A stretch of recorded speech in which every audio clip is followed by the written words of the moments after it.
Hello, my name is Edward Schaefer. I am the founder and the president of the Collegium, and I would like to take this opportunity to welcome you and to give you a short introduction to the unique aspects of the Collegium. As you explore various options for college study, college representatives will often promote experiences that their colleges offer. We have fencing, we have horseback riding, we have football, we have aquatic dancing, and so on. At the Collegium, you will have a college experience. But that is not what makes us unique. Here, I'd like to tell you what does make us unique. What makes the Collegium different from any other college? First, we have the only curriculum that is in all areas grounded in Aristotelian realism. Now, if you're not sure what that is or why it's important, that's an indication that you need to come to the Collegium. But if you want to find out sooner, ask me in the Q&A.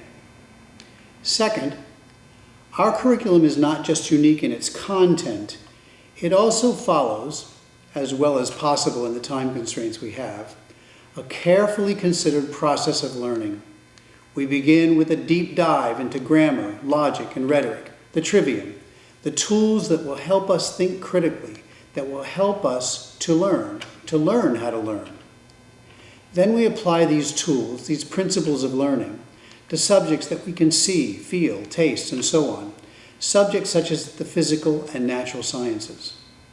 And finally, we apply these tools to areas that we cannot see, feel, or taste, but that are just as real, subjects like philosophy, theology. I might even include music in that. Into this curriculum and process, we integrate prayer. A disciplined, regular prayer life is essential to a life of virtue, and a prayer life is integral to our program. In the morning, we have the traditional Latin Mass, or lauds. In the evening, Rosary and Vespers. We sing the Angelus before lunch and dinner, and we sing grace before and after meals. As St. Benedict wrote in his rule, we complement prayer with work, ora et labora, the Benedictine motto.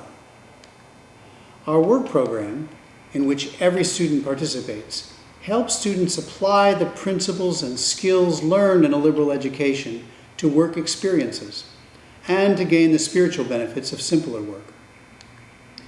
Our curriculum, process of learning, prayer, and work are all folded into a culture that embraces tradition, the traditional Latin Mass and divine office, and traditional forms of piety and living. These are not added optional experiences for us. They are intrinsic to who we are. Now, since the value of tradition is often questioned today, it's worth taking a few moments to explain why we don't just accommodate tradition, but we fully and exclusively embrace it. I have a small book on this subject. If you follow the link, I'll be happy to send you a copy. However, here, let me just share one reason. Here you'll put some logic to use. True or false? Jesus Christ established the church to continue his presence and his work on earth after he would not be physically present. This is true. True or false? The principal ways that the church fulfills this mission of continuing Christ's presence and work on earth is through guiding or teaching, ruling, and sanctifying. This is true. True or false? The principal way that the church sanctifies is through the administration of the infinite graces earned by Christ on the cross, those graces which are his very life, which we call sanctifying grace. This is true. And the way that the church administers these graces is through the sacraments that Christ established for the very purpose of giving us grace, giving us his very life. Therefore, because it is the sacraments administered by the church through which we receive sanctifying grace, and because sanctifying grace is necessary for salvation, then is it true or false that to gain heaven we should stay close to the church, where we can receive the sanctifying grace necessary for salvation? Of course, this is true. Now, with this in mind, what do you suppose is the percentage of young Catholic adults, ages 18 to 32, that attend Mass every week? That is, that maintain a minimum bar of connectivity to the Church?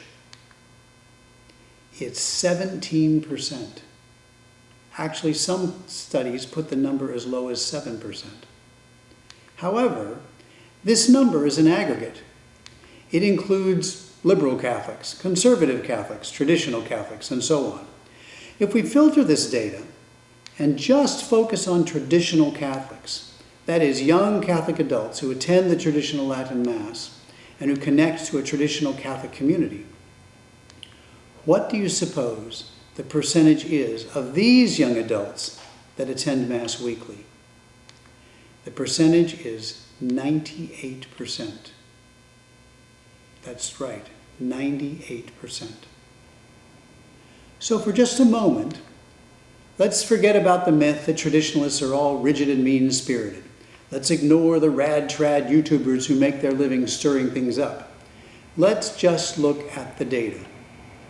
The data say that if we want our young adults to stay close to the Church, then with tradition, the probability of them staying close to the Church is, as K2SO would put it, the probability is high.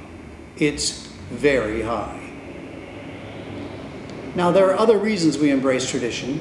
Again, if you want to explore them, click the link and tell me where to send the book. Finally, all of these attributes of the Collegium, the curriculum, the process, the prayer, the work, and tradition, contribute to our primary mission to help young men and women live lives of virtue that will prepare them for eternity in heaven. Yes, the Collegium will prepare you for the professional world. Yes, the Collegium will help you become thoughtful, productive members of society. I would even say leaders. But in the final analysis, none of this matters if you don't make it to heaven. Everything we do is focused on helping you do just that. Thank you. I hope you will take some time to explore us further and to visit. It's the best way you can see just how unique we are.